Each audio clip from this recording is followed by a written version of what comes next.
আসসালামু আলাইকুম dear students. আজকে এসএসসি ফিজিক্সের গতি চ্যাপ্টারের খুবই গুরুত্বপূর্ণ একটা এমসিকিউ নিয়ে হাজির।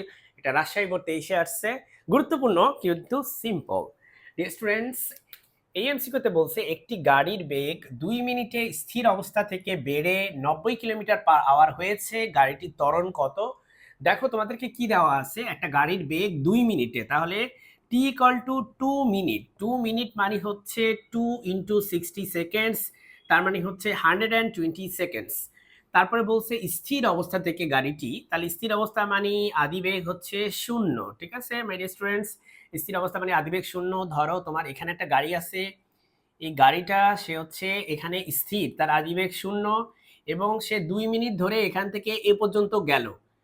ঠিক আছে, এই যে সে 2 মিনিটে এখান থেকে এ পর্যন্ত গেল, এখানে তার ত্বরণ কত? তার শেষ বেগ এই জায়গাতে যখন এই গাড়িটা যখন এখানে গেল, তার শেষ বেগ হয়েছে 90 কিলোমিটার পার আওয়ার। শেষ বেগ হয়েছে 90 কিলোমিটার পার আওয়ার, মানে হচ্ছে 1 আওয়ার দিয়ে ভাগ করো। পার মানে এই যে পার আওয়ার মানে 1 আওয়ার দিয়ে ভাগ করো। কিলোমিটারকে দেখো তোমাকে বলছে মিটার পার সেকেন্ড স্কোয়ারে নিতে, sorry metre per second square to inverse টুতে নিতে। তার মানে হচ্ছে তুমি কিলোমিটারকে নিবে মিটারে, আর আওয়ারকে নিয়ে যাবে হচ্ছে কত, সেকেন্ডে। 1 আওয়ার মানে 3600 সেকেন্ড।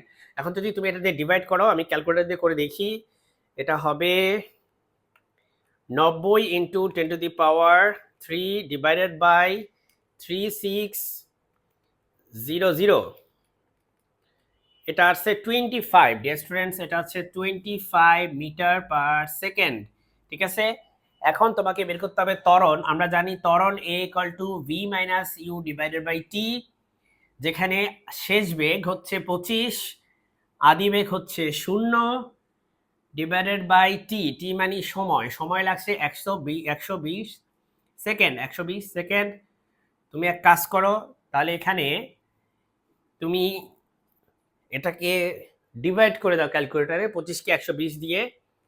25 ডিভাইডেড বাই 120, উত্তর হয় 0.208 মিটার পার সেকেন্ড স্কোয়ার। ঠিক আছে, তার মানে অ্যান্সার হচ্ছে আমাদের এই যে গ নাম্বারটা হবে। ওকে ডিয়ার স্টুডেন্টস, আশা করি তোমরা এমসিকিউটি বুঝতে পারলে।